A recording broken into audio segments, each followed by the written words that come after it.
Hi, boys and girls. So I'm back with Magic Treehouse number 4, Pirates Past Noon. And Jack and Annie, we had left off last week. They had returned back to Frog Creek. And we're going to pick up with Chapter 9, The Mysterious M. But if you remember back to last week, Jack wished that he was or Annie wished that they could be back in Frog Creek, and that's where they ended up. But remember, they were getting away from Captain Bones, and, he wasn't a very nice person, so they eventually did get back. So we're going to finish the story today, Chapter 9, The Mysterious M, and we'll also do Chapter 10. Drip, drip. Jack opened his eyes. Rain was dripping from the leaves of the tree. They were back in Frog Creek. The rain was softer, the wind was gentler, the air was sweeter. Oh, man, Jack sighed. That was close. He was still holding the gold medallion. Polly's gone, said Annie sadly. I was hoping she might come back with us. No magic creature has ever come back with us, said Jack. He pulled off his backpack. It was damp with rain and salt water.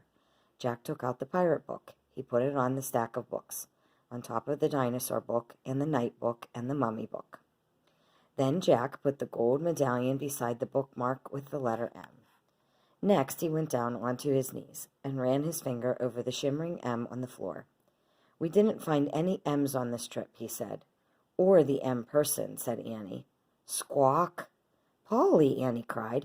The parrot swooshed into the treehouse.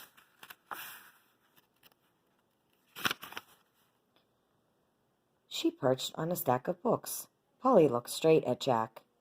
What are you doing here? He asked her. Slowly, Polly raised her bright green wings. They grew bigger and bigger until they spread out like a huge green cape.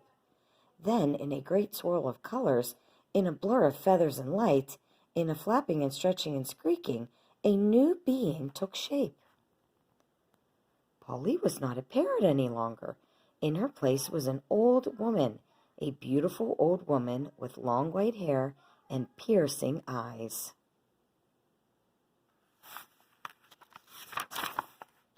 She wore a green feathered cape. She perched on a stack of books, and she was very calm and very still. Neither Jack nor Annie could speak. They were too amazed. Hello, Jack. Hello, Annie, the old woman said. My name is Morgan Le Fay. Oh, that's an M name. Chapter 10, Treasure Again. Annie found her voice first. The M person, she whispered. Yes, I'm the M person, said Morgan. Where did you come from? Where are you from? Asked Jack. Have you ever heard of King Arthur? Said Morgan. Jack nodded. Well, I am King Arthur's sister, said Morgan. You're from Camelot, said Jack. I've read about Camelot. What did you read about me, Jack? Said Morgan. You're a witch. Morgan smiled. You can't believe everything you read, Jack. But are you a magician? Said Annie. Most call me an enchantress, but I'm also a librarian, said Morgan. A librarian? Said Annie. Yes, and I've come to the 20th century, your time, to collect books. You are lucky to be born in a time with so many books. For the Camelot Library? Asked Jack. Precisely, said Morgan. I travel in this treehouse to collect words from many different places around the world, and from many different time periods. Did you find books here? Said Jack. Oh, yes, many wonderful books. I want to borrow them for our scribes to copy. Did you put all the bookmarks in them? Said Jack. Yes, you see, I like the pictures in the books. Sometimes I want to visit the scenes in the pictures, so all the bookmarks mark places I wish to go. How did you get there? Asked Annie. I placed a spell on the treehouse, said Morgan. So when I point to a picture and make the wish, the treehouse takes me there. I think you dropped this in dinosaur time, said Jack. He handed the gold medallion to Morgan. Oh, thank you. I wondered where I'd lost it, she said. She put the medallion into a hidden pocket in her cape. So, can anybody work the spell? Asked Annie. Anybody who tries it? Oh, dear, no, not just anybody, Morgan said. You two are the only ones besides me to do it. No one else has ever seen my treehouse before. Is it invisible? Asked Annie. Yes, said Morgan. I had no idea it would ever be discovered, but then you two came along. Somehow you hooked right into my magic. How? Asked Jack. Well, for two reasons, I think, explained Morgan. First, Annie believes in magic, so she actually saw the treehouse. And her belief helped you to see it, Jack. Oh, man, said Jack. Then you picked up a book, Jack, and because you love books so much, you caused my magic spell to work. Wow, said Annie. You can't imagine my dismay when you started to take off for dinosaur times. I had to make a very quick decision, and I decided to come along. Oh, so you were the pteranodon, said Annie. Morgan smiled. And the cat and the knight and Polly, said Annie. Yes, said Morgan softly. You were all these things to help us? Asked Jack. Yes, but I must go home now. The people in Camelot need my help. You're leaving? Whispered Jack. I'm afraid I must. She picked up Jack's backpack and handed it to him. Jack and Annie picked up their raincoats. It had stopped raining. You won't forget us, will you? Asked Annie as they put their raincoats on. Never, said Morgan. She smiled at both of them. You remind me too much of myself. You love the impossible, Annie, and you love knowledge, Jack. What better combination is there? Morgan Le Fay touched Annie's forehead gently, and then Jack's. She smiled.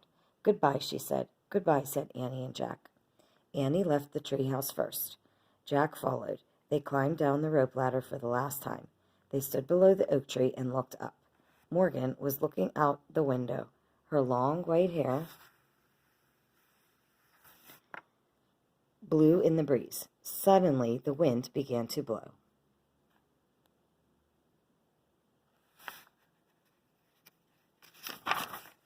The leaves began to shake. A loud whistling sound filled the air. Jack covered his ears and squeezed his eyes shut. Then everything was silent, absolutely silent. Jack opened his eyes. The treehouse was gone, all gone, absolutely gone. Annie and Jack stood a moment staring up at the empty oak tree, listening to silence. Annie sighed. Let's go, she said softly. Jack nodded. He felt too sad to speak. As they started walking, he put his hands into his pockets. He felt something. Jack pulled out the gold medallion. Look, he said. How did... Annie smiled. Morgan must have put it there, she said. But how? Magic, said Annie. I think it means she'll be coming back. Jack smiled. He clutched the medallion as he and Annie took off through the wet, sunny woods. As they walked, the sun shined through the woods, and all the wet leaves sparkled. Everything, in fact, was shining. Leaves, branches, petals, bushes, grass, vines, wildflowers, all glittered like jewels, or gleamed like gold. Annie had been right, thought Jack. Forget the treasure chest. They had treasure at home, a ton of it, everywhere. Okay, so that's our story, Pirates Past Noon. Okay, that's probably going to be our last story for this year. So I hope you enjoyed it. Maybe you can take the AR quiz on it and get some points because you have till the end of this week to get your points. And Mrs. Lagila will, she will